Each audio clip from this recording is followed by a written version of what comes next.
Camp Creep, a podcast focusing on anthology horror. Starting with Tales from the Crypt.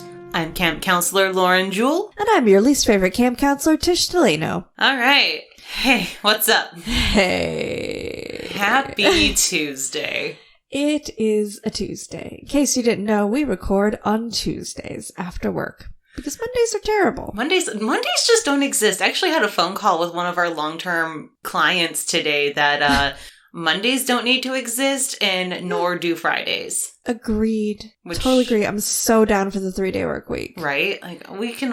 how do you math? 10... Oh, I'm the wrong person to ask that question. With our powers combined. Oh, well. I actually have a curiosity with the creep for you before we go creeping through that crypt. All right. So you know the saying, beauty is in the eye of the beholder? Yes. Well, do I have a creeperosity for you today? Okay. So the Crypt Keeper was created by Kevin Yeager. He also is the person behind the Chucky doll. Yes. Did you know that the Crypt Keeper has Chucky's eyes? I've heard that a lot because they're very similar. I've heard that they're not the eyes pulled from the Chucky doll, but it's the same icy blue as Brad Dourif's eyes, which is what listen, I know my Chucky trivia. Hell yeah, you do. I'm a bit of an obsessive fan. But yes, I've heard that many times. I believe that it's not the same eyes that are in the doll, but I think it is because they took it apart after they did Child's Play. That's what the internet told me, and I'm going to choose to believe it. Because I've heard this many times, and I believe I've heard it straight from like Tom Holland's mouth. Well, yeah, we will have to follow up on that. Yeah, I will go down that rabbit hole. All right. So, this is Season 1, Episode 4, Only Sin Deep. So the 4th episode is based off of Haunt of Fear comic number 24. And Sylvia Vane is a woman on a mission. And that mission is to get rich and live the life of luxury. She finds a man to make this happen for her. And all she has to do is let him put some gunk on her face. Yep. Been there, Sylvia, been there. No judgment, sister. Ooh, and for that, he will give her $10,000 to help her along that path. Shenanigans ensue, and everybody gets what's coming to them. Yay! So this is a nice opening. We have the Crypt Keeper doing some housework. Oh, so lovely. Completing his chores. He's cleaning a little mirror. And he says, "Mirror, mirror on the wall." And the mirror breaks. Well, it's fine. I still love you, Crypt Keeper. I'll marry you. You are the fairest of them all, after all. And then we open to the Only Sin Deep. We see Leah Thompson playing Sylvia Vane, a sex worker, strolling down the street, trying to find a date. Yes. A short-term date. Yes, a very short-term date. Very expensive short-term date. She is looking at herself in the mirror, and her sassy friend Raven comes up and basically calls her ass out for being a narcissist. I mean, hey, if you have to rely on your looks to make ends meet, I guess that's fine. That's true. And this guy approaches them, keeps saying he wants to be Sylvia's quote-unquote manager? Yeah, pretty sure that was TV code for pimp. I will confirm. Yeah. She declines his offer, and then she threatens to shoot his dick off.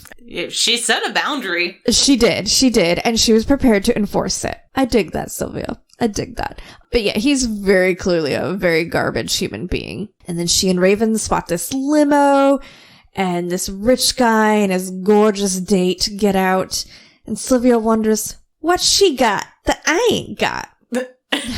If we can remake this episode, please be Sylvia. I would like to be Trixie, but we haven't met her yet. Yes. And Raven has the best lines in this. Like, Raven's response is, him. Yes. Telling it like it is. Raven is super realistic, and I wish she had more airtime. Yes, I would watch The Raven Show 100%. Not to be confused with That's So Raven. Completely different. Very different show, yes. One of my other favorite lines that Raven has is she says when Sylvia's talking about how she's gonna get into this party somehow, and Raven's like, I'm from Missouri, honey. Show me. And I was like, yes. I don't know what that means, but I'm from Michigan. So, can you explain it to me, please? I believe Missouri is the show me state. No, I have no idea what that means. What that means. I just know that that's their, like, state motto. Okay. Didn't know the states, like, I have no idea. I live in Michigan also, and I don't know what our state motto is. I think I used to know what it means, or what it is. Is it road closed? It's welcome to Michigan. It's currently construction season. You want to be on 75? 75 doesn't want you to be on it. Lord. So Sylvia takes that as a challenge, and she's like, okay, and step 1 is to seduce the manager. So she stands there getting all flirty with him from afar, and eventually they go down this alley and they start making out. Do people moan when they make out? Is that a thing? I mean, I've had some gentleman friends that did, yes. I like to think it's because I'm so blazing hot. I mean, you are. I don't even like that term, but like, yeah, you are extremely attractive. So, yeah, you know, I really like Sylvia's idea of foreplay here. Yeah, she pulls a gun out of her purse and she aims it at him, and he's freaking out because he doesn't have a gun, which I don't think makes any sense. I'm pretty sure he would in a realistic expectation. Right, but she specifically aims it at his penis. She told him if he touches her again, she was gonna shoot his dick off. Yeah, shoot her right off. Right. So she robs him at gunpoint, and he tries to attack her back. She's like, no. And she shoots him multiple times. Yes. And says, like I said, strictly business. Mm-hmm. By the way, Leah Thompson does not sound like Leah Thompson in this episode. She's a very thick... I think it's Brooklyn or something. Yeah, like somewhere like in the it's very New York boroughs. And yeah, I can't do that. So as I say her lines and you hear me do random accents, if I stray into like Irish or something, I apologize. I cannot do Brooklyn. I cannot do Jersey. I've tried. I can't wait to get further into this episode to hear you try. I think we'll have a whole bloopers thing about it. So now she's very excited to let Raven know that she's now a freelancer. Mm-hmm. So, I mean, good for Raven. Raven's an independent, sassy woman. I don't think Raven's super excited about being independent, though. She's like, now shit. So Sylvia takes the jewelry that she just took off of the quote-unquote manager into a pawn shop that has an odd amount of artifacts. Have you ever been in a pawn shop? No, but I have watched Pawn Stars. Yeah. So, no. Stars is pretty scripted, so I wouldn't take that as a good example. Yeah. A normal pawn shop, it's like guitars. They're just like random crap it's just a lot of random crap from people's houses. But yeah, there's a lot of like legitimate looking artifacts in this pawn shop. It struck me as very strange, but the pawn shop owner won't take any of it because it's too hot. Hot equals stolen. Thank you, internet. So during their discussion, this old lady walks in and starts screaming, and she's swinging her cane around and yelling at the pawn shop owner, and it's very random. But I would like to point out that this woman is credited as the Old Crone. Oh. Yes. I think once, I would like to know, what age do you become an Old Crone? Because I feel like I'm rapidly approaching it. I would say she was at least in her 60s. Maybe. So the pawn shop owner, like we said, he doesn't want the stuff she brought in. It's too hot, but he makes her another deal. He offers her $10,000 for her quote unquote beauty. Yes. And $10,000 then is currently $21,536.61 in the year 2021. Hot damn. Mm-hmm. So it doubles and then some in value. Yes. So hearing that cha-ching, she takes him up on that offer. And he makes a mold of her face, or her quote-unquote beauty and tells her she's got 4 months to come and redeem it, or he gets to keep it. Much like everything in a pawn shop works. Right. And I don't mean to do some backtracking here, Mm-hmm. but there's some problems with this scene. Yes. So the pawn shop owner, and we don't even know his name by now. Like, it doesn't come up until the last 5 minutes of the episode. Yeah, and It's even ridiculous. And even then he's credited as, like, pawn shop owner. Right? So he takes her into the back room, and there's already a couple of red flags. And by a couple, I mean, like, this entire pawn shop should be one big red flag. It should be a red flag store. Don't go into the back room of a pawn shop where That the pawn shop sounds owner wants seedy. to buy your beauty. Okay. So she gets on the table, and he's mixing something. Mm-hmm. But when she's laying on the table to, like, be life casted, it doesn't look legit. No, it does not. So I asked Zelda of Sponge SFX to talk to us about how this would really work. So the first thing I noticed is that this shower cap she's wearing is inadequate for life casting a face, and I love that her hair is still perfectly styled out in front of the shower cap because, you know, why put a shower cap over your whole head? That would make too much sense. Typically what you would want here is actually a bald cap, because when you life cast someone's face, typically you're going to want to go a little bit past their hairline and get more of their forehead so that you have a little more room to work. And certainly the cast that he shows at the end is her entire face and neck, so she would have needed to wear a bald cap for that, otherwise you'd just be molding her hair. The other thing that caught my attention is how slowly he's mixing this material. I would assume early 90s he's probably using the same dental alginate we use now. There are other materials that you can use that typically aren't quite as effective, but it's got a really quick set time. You have to work with this stuff very quickly. Usually it's anywhere between 3 and 8 minutes before it hardens, so you don't have time to be just sort of casually mixing. You gotta get it stirred up and go. And then he pours it directly on her face. I mean, first of all, if it's thin enough that you can pour it, it's too thin. You want to be able to apply it to the face almost like a putty. It should be pliable, but stiff enough that you can move it around with your hands a little bit so that you can get it everywhere you need.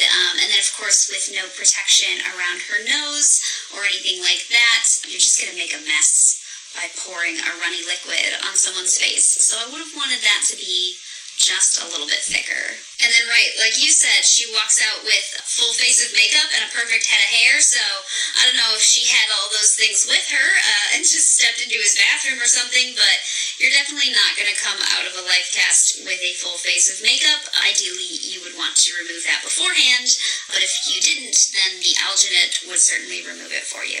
Right. So one of my biggest takeaways from this scene, like, I get it. I understand why they did everything so quickly, but I was irritated. So that's why I was asking Zelda all these questions. And I was like, no. There is no fucking way that there was shit all over her face and her makeup stayed intact. And if it did, I want to know what setting spray that was. Right. Yeah, we didn't use setting spray back then. Was it hairspray? If any? Powder, like just powder and like water for theatrical makeup. So Sylvia leaves the store with all this cash, but then we go back to the pawn shop and we see the owner is very excited about his new life cast of her face, of her beauty. And he turns around and he is talking to a dead woman. Yes, a rotted corpse. Like, super dead. No coming back from there, sir. She's dead. She's gone. Turns out that's actually his wife, and she died probably shortly after they were married. That's how I'm understanding it. And he says, soon you'll look just like you did before on the day we were married. Blech. How? Blech. So then we get my favorite moment, which is the girl got paid 80s montage. I love a good montage. I love a great montage. She gets a facial, which we both commented on earlier when we were just talking about this episode before we started recording, how annoying it is that she's she's getting a facial and she's chewing gum and blowing bubbles. She chews so much gum in this episode. She does. I get it. It makes her seem not likable. Yes, and a little bit, like a little tree-ishy. But so she gets a facial, she gets her nails done, her hair done, she goes shopping. She gets some really cute lingerie pieces, might I say. Did you notice the magazine she's reading is called New Woman? Yeah.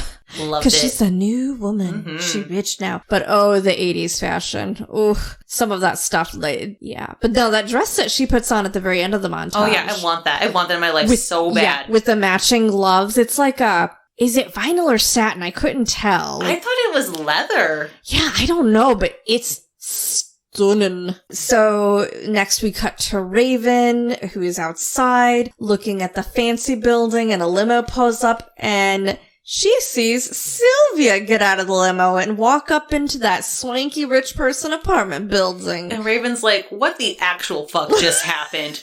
What is she doing over there? She's like, girl, no. So Sylvia walks into this swanky party, and she looks around the party full of total douche canoes. Mm-hmm. I mean, these people are very clearly the stuffy, snobby, boring, rich elite. Oh, so fancy. They only take shits with their pinkies up when they do the toilet wiping.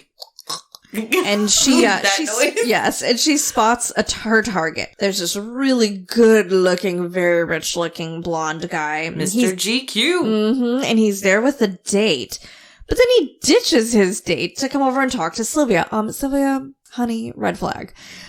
Right, you don't want some dude that has that wandering of an eye. Exactly. And when Sylvia asked what he told his date, he said, I just told her that something came up.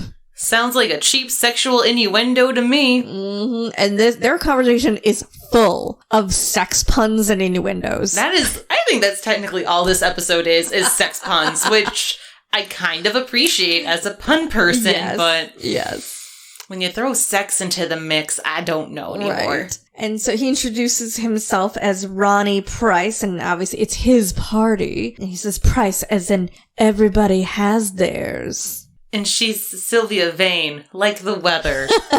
Okay, honey, okay. Oh, sweetie. Oh, precious honey. He tries to kiss her, and she slaps him across the face.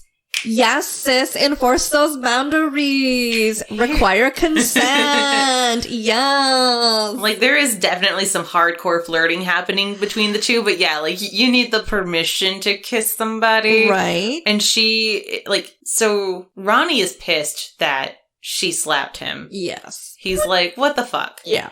And she says that she's just playing hard to get. Mm-hmm. I think Sylvia really missed her calling in life. I think she should have been a professional dom. Oh, dude, Sylvia would have been a great dom. Ugh. Yeah. I'm just going to say it. Leah Thompson, if you're listening to this, you can step on me. Anywho. There's one more pun or situation that happens here in this scene. So they're on the elevator together. Uh-huh. And he was like, you didn't tell me why you came. And she says, I haven't yet.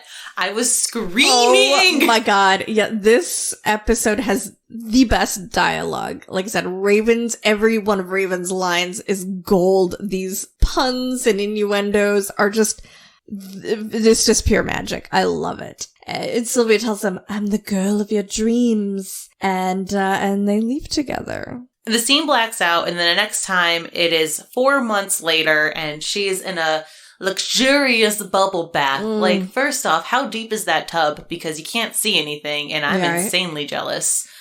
Like, so comfortable and relaxing. I want a big bubble bath, please and thank you, universe. Yeah. And then he presents her with the gaudiest piece of chunky 80s jewelry. I'm sure it was very expensive. Oh, yes. And she's super excited about it because what girl doesn't like jewelry? Mm-hmm. I don't, but... Well, yeah, I have to agree, actually. I like the simple stuff. I don't want big unless it's for a performance. Right. And I also enjoyed that you can tell we did a time hop because he's re-explaining how they met. Yeah. In case you forgot 30 seconds ago. Right. And she glances at the mirror. She's admiring herself and her new jewelry. And she noticed that she's starting to age. Got a little bit of flare up. So she is so preoccupied with her newfound aging that she can't stop looking in the mirror while they're having sex. Oh, no, thank you. Yeah. Right. So he's super into it. Like, he is having like a whole conversation and just being like, oh, yeah, there it is. Yeah. And where he's taking it to Pound Town. It is not a town I wish to go to. Good day to you, Mr. Price. Yeah, and she is so not into it. No, because she's too busy looking at herself in the mirror. Yeah, exactly. Next morning, they wake up, and she's sitting at her vanity, like, going over all the products she has, trying to figure out, like, why won't this go away? What do I have to do? And he comes over because he's leaving to go to, like, Texas or something. So he's going to be out of the picture for a few days. And he looks at her, like, while she's going through all of her cosmetics, and he's like, you're a knockout. Why do you need all this stuff? Listen, don't question my beauty routine, okay? It takes a lot of money and a lot of moisturizer to look this good. She's basically Cassandra! Right? Moisturize me. So he takes off and she takes this as an opportunity to get this shit fixed. And off to the dermatologist she goes. The dermatologist gives her a clean bill of health. No cancer. You looked up one of the things he said that she did not have, correct? Yes. So... Okay, so the doctor is like, you don't have cancer, and it's not acromegalia either. And acromegalia, which I really hope I'm saying this correctly, is a hormonal disorder that develops when your pituitary gland produces too much growth hormone during adulthood. When you have too much growth hormone, your bones increase in size in childhood. This leads to increased height and is called gigantism? Yep, that's the word. There we go. Thank you. But in adulthood, a change of height doesn't occur. That's from the Mayo Clinic. Again, thank you, Internet. So wait, her doctor was concerned she was turning into Andre the Giant? I guess. Or what was it Big with Robin Williams? Is that the name of the movie? No, Big is with Tom Hanks. You're thinking of Jack. Yes. Yes, the reverse aging. Yeah. Which is so sad. Or no, rapid aging. That's right. Rapid aging. Yeah. Not to be confused with Benjamin Button, which is apparently a lot more sad. And also adulthood to child. Going down that ADHD rabbit hole. So she gets cleared medically, but he says she is aging at an accelerated rate. And has her think back if she was maybe exposed to anything over the last couple months. And that's the trigger. Mm-hmm. That's what makes her remember that she fucked up and she was past 4 months. You done fucked up, Sylvia. You done fucked up. So she runs to the pawn shop because she's going to get her beauty back. And he informs her she's a day late. Today, she had until the 4th. Today is the 5th. Yep. So she does what Sylvia does, and she threatens to murder him with a gun. So he makes her a deal. He says that for $100,000, she can have her beauty back. Do you think he would really do it, or did he give her such a high number knowing that she wouldn't be able to come up with it? I think he knew. He knows what he's doing. He's been about this for quite a few years. Yeah, there were at least like 6 life casts in the back room that we saw earlier. And that's just what he had on display. Mm-hmm. After he tells her how much that it's going to cost for him to even consider reversing, there is a police officer that comes in with a cup of Joe. Turns out his name is Joe. This officer has a cup of Joe for Joe. And I am not joking, but then Joe takes out what I thought was cough syrup at first. I guess it must have been whiskey, and he spikes their coffees. That's a man in uniform. Man after my own heart there. So she rushes home. She raids her jewelry box. She starts ransacking the apartment looking for anything that she can trade in to equal up to this, $100,000 ransom on her beauty. And Ronnie comes home early. Yeah. Uh-oh. Ronnie thought he was going to surprise her. Meanwhile, she's too busy throwing her tantrums, trying to find all that money, like you said. She's breaking things. She broke a big ass mirror, and he's just standing there pretty calm watching some random woman bust up his apartment, and finally his fight or flight was probably fighting each other for a second, and then he's like, stop right there, I'm going to call the cops. But she's got other ideas. She pulls out her gun again, and she's aiming it at him after he's already got 911 on the phone. Oh, Sylvia. Listen, I'm supportive in your firm boundaries and how you like to enforce them. Yes. But you don't always gotta choose violence, girl. Right. Sylvia did not get Marilyn Monroe's memo that diamonds are a girl's best friend because she is all about her gun. Mm-hmm. So she shoots Ronnie, robs his dead body, drops her gun. On her own picture. Can we just take a moment to talk about how many crime 101 no-nos that she made here? There's a lot of, yeah. Like, her fingerprints everywhere. She didn't wipe shit down. You know, she made no effort to, like, get on one, you know, call 911 and be like, oh no, someone has shot my boyfriend. Nothing to cover her tracks. 911 is already on the phone, too. Yeah, she made no effort to cover her tracks at all. She was just so hyper-focused on gotta get this money, gotta get my beauty back. She even calls herself out at the end because after she shoots him and he's like super dead. Yeah. And he, you know, he was still asking her like, who are you? And she's like, don't you recognize me, lover? I'm the girl of your dreams. The old hag of his dreams. Nightmares. Dreams are nightmares. Nightmares are dreams. There we go. So she gets to the pawn shop, but it is now closed. So she breaks in and sneaks in through the back. And while snooping, she finds the bust of her face. And the restored corpse. Of Trixie the bride. Mm-hmm. Joe is extremely proud of himself. He's like, I did it. I brought my Trixie back. The other thing I want to know is, so this magic that he did, does it bring her back? Or is she just a corpse and it's he getting, you know what I mean? Because you never see, the bride never comes back to life. She just no longer looks like a shriveled up corpse, which just leads to a lot of questions that I really don't know if I want answered. Joe, what are your plans with your Trixie now? Gross. So gross. So she's begging for her beauty back, but now she finds out she's wanted for murder. Dun dun. Oh yeah, Joe's like, sure, I can bring your beauty back, but are you positive that's what you want to do? And that newspaper must have gotten like super printed. So Mr. Price must have been like the Batman of this city. Right? Because yeah, it's right there on the front page, you know, that she's wanted for his murder, that, you know, she's gonna get the death penalty when they catch her. So she now has a choice to make. If she gets her face back, she'll surely be caught and sentenced to fry. Or she can remain an old crone. Now, when you say sentenced to fry, does that mean Niles comes back for an episode? Is this an alternative timeline? The front door opens again, and one more time we meet the officer, whose name is Mac. And Joe comes out there, and they're talking about the newspaper, and Mac's like, yeah, with a face like that, who needs brains? So even then, if she, like you said, decides to be like, no, I want my face back, she's gonna get arrested, like, then. Yeah,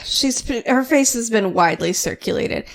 So she runs off with her face, she bumps into Raven, who doesn't recognize her, and she drops the bust. It shatters into a million pieces. And all her beauty is gone. Yes. And her friendship with Raven. Goodbye. Sorry, Raven. We still love you here at Camp Creep. Hashtag Team Raven. Then we go back to the crypt. He's doing his own beauty thing. You know, he's been asleep for a really long time. He's got some, like, dark decay spots on his face. I would just like to gently critique the Crypt Keeper's skincare routine here. I noted that he was using acne cream.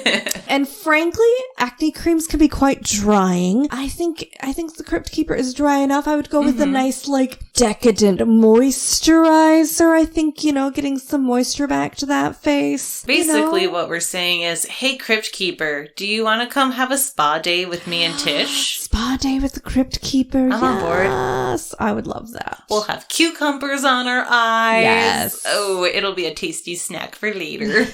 And that was Only Sin Deep. That's the 4th episode. There's only 2 episodes left of this season. Mm-hmm. But before we get to there, we do have a couple of things to discuss, including your favorite segment. Who's that ghoul?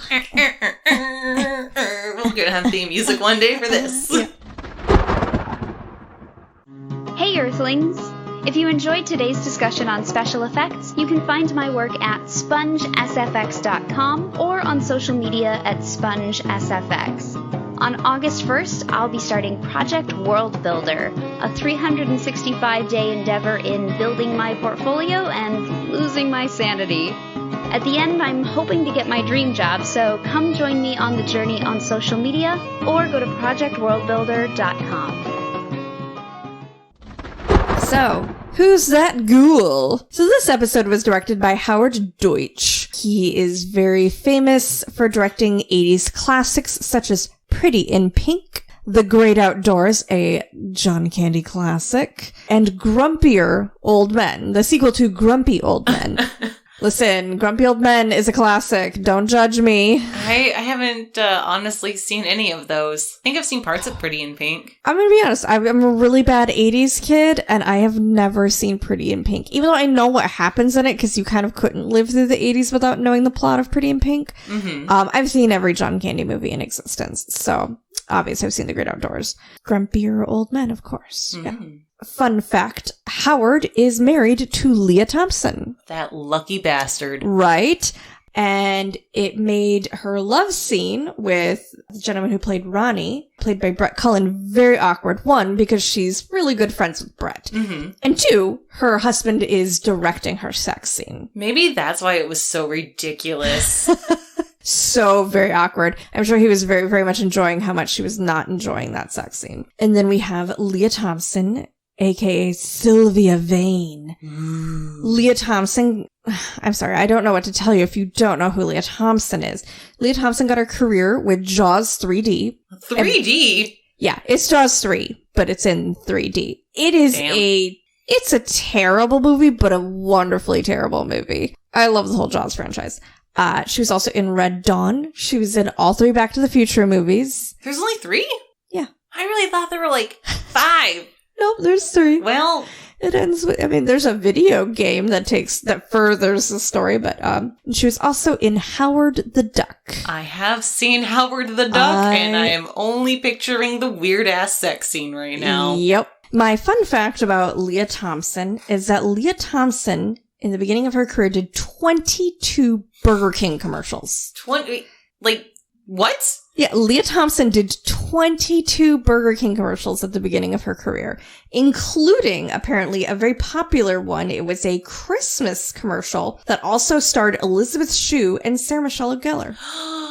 You know how I feel about Sarah Michelle Gellar. Yes. Oh, I love Sarah Michelle Gellar. Yeah, it was in 1983 that she did that. I will not reveal whether or not I existed at that time. Mm-hmm. Then we have Britt Leach, who played the pawnbroker. He's very well known for Silent Night, Deadly Night, The Last Starfighter, Weird Science, 80s classics, all of them. Also, The Great Outdoors. Sensing a trend here. Yeah, he quit acting in the early 90s.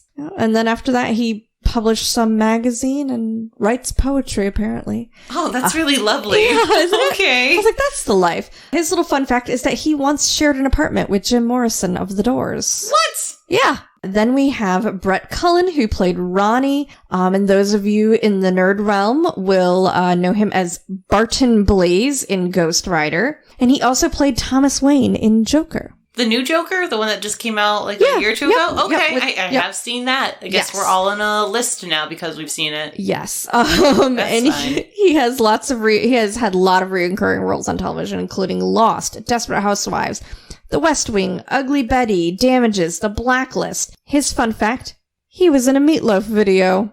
Would he do anything for love?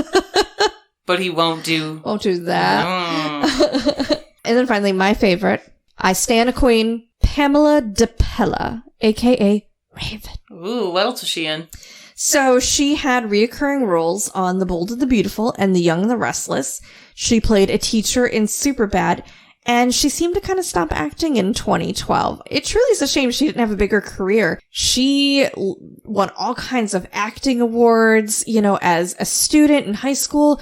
She studied acting in multiple prestigious programs in college.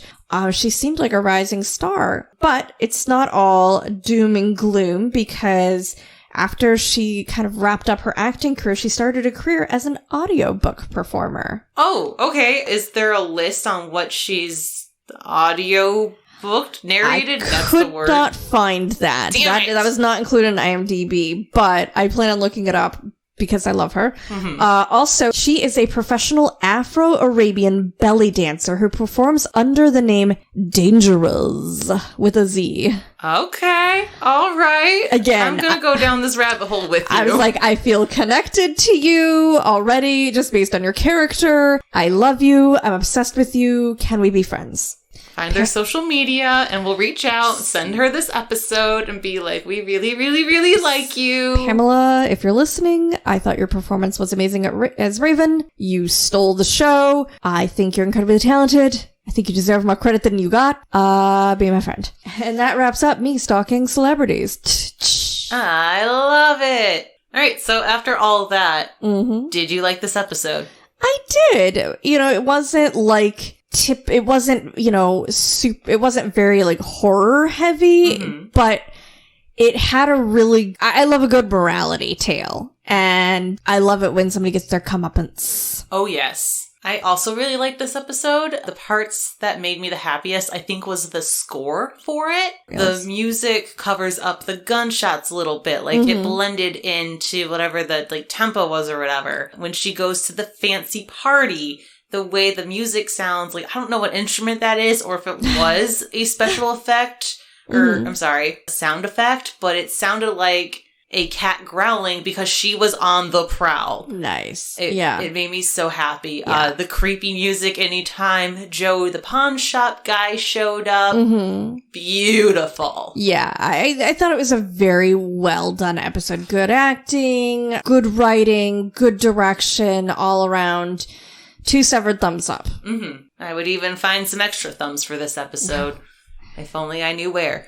So when this episode comes out, it's going to be June 8th, which means don't forget that tomorrow is Fearful Friday. It's on our Instagram at Camp Creep Podcast. It's a free game of horror trivia. We'll have prizes for the winners, including merch and, maybe a shout out on a future episode. That's tomorrow, Friday, June 9th at 8 p.m. Thank you for listening to Camp Creep. Our theme music was created by Steve-O Dockerson. Our logo was designed by Tish Delano. The show is produced by Lauren Jewell and Tish Delano and edited by Lauren Jewell. You can support the show by subscribing to us on iTunes and leave us a review. Creep it real.